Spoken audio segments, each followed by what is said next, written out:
అరుణ గారు, ఏంటి గత కొన్ని సంవత్సరాలుగా మనం చూస్తున్నాము, ఇవాళ తిరుపతి చుట్టూ రాజకీయాలు అనేది కొత్త కాదు. రాజశేఖర రెడ్డి హయాంలో నుంచి కూడా ఈ రాజకీయాలు తిరుపతి చుట్టే తిరుగుతున్నాయి. ఏ ఇష్యూ అయినా కూడా తిరుపతి వేదిక ఎందుకు అవుతుంది? ఓకే, పవన్ కళ్యాణ్ టూర్ ఎందుకు క్యాన్సిల్ అయింది అనే విషయం అందరికీ తెలుసు. అనారోగ్యంతో క్యాన్సిల్ అయింది. ఆయన ఎప్పుడు వెళ్తారు ఏంటనే విషయాలు మనం తర్వాత మాట్లాడుకుందాము. బట్ ఏంటి ఈ రాజకీయాలన్నీ కూడా తిరుపతి చుట్టే ఎందుకు తిరుగుతున్నాయి అనుకోవచ్చు?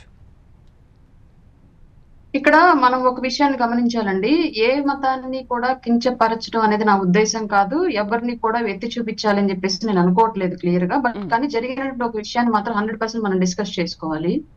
వైఎస్ రాజశేఖర రెడ్డి పరిపాలన టైం నుంచి మాత్రమే అప్పటి వరకు ఒక కలియుగ దైవంగా భారతదేశంలోనే కాదు ప్రపంచంలోనే అత్యంత ఆదరణ కలిగినటువంటి పుణ్యక్షేత్రంగా వెలుగొందబడుతున్నటువంటి తిరుపతి పుణ్యక్షేత్రం అనేది వైఎస్ రాజశేఖర రెడ్డి టైం నుంచే కొంత ఆ అవహేళనకి అనుమానాలకి తావిచ్చేలాంటి స్థానంగా మారిపోయింది. ఆయన టైం నుంచే క్లియర్ గా తిరుపతి అనేది ఒక పుణ్యక్షేత్రంగా కాకుండా దీన్ని కూడా వ్యాపార మార్గంలో చేయాలి అన్నటువంటి ఉద్దేశం స్టార్ట్ అయింది వైఎస్ రాజశేఖర రెడ్డి గారి టైం నుంచే.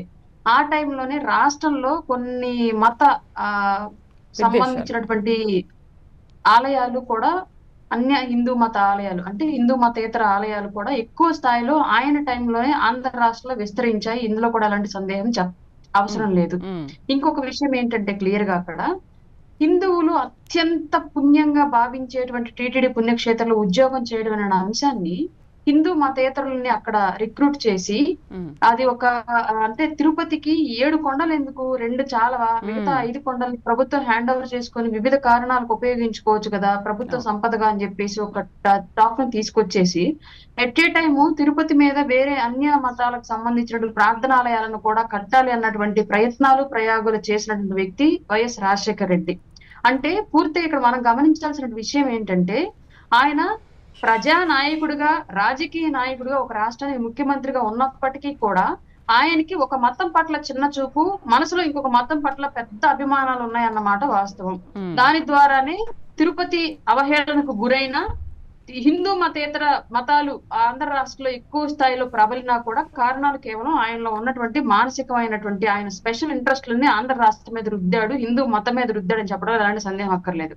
అందువల్ల ఇట్లాంటి కారణాలన్నీ కూడా ఆయన టైం నుంచే తిరుపతిలో రాజకీయాలు అనేవి స్టార్ట్ అయ్యాయి. అంతకు ముందు రాజకీయాలు లేవు తిరుపతిలో. తిరుపతి అనేది ఒక మహోత్తరమైన పుణ్యక్షేత్రం, అంతవరకే ఆగిపోయింది. వైఎస్ రాజశేఖర రెడ్డి టైం నుంచే ఒక రాజకీయ కారణంగా ఆంధ్రప్రదేశ్ లో తిరుపతి పుణ్యక్షేత్రం మారింది. ఆ తర్వాత వచ్చినటువంటి నాయకులు అది కంటిన్యూ చేస్తూ వచ్చారు. తప్పనిసరి పరిస్థితుల్లో కొందరు వాళ్ళకి అదే అవసరం కాబట్టి మరికొందరు కంటిన్యూ చేస్తూ వచ్చే సిచ్యువేషన్ మనం చూసాం. ఓకే.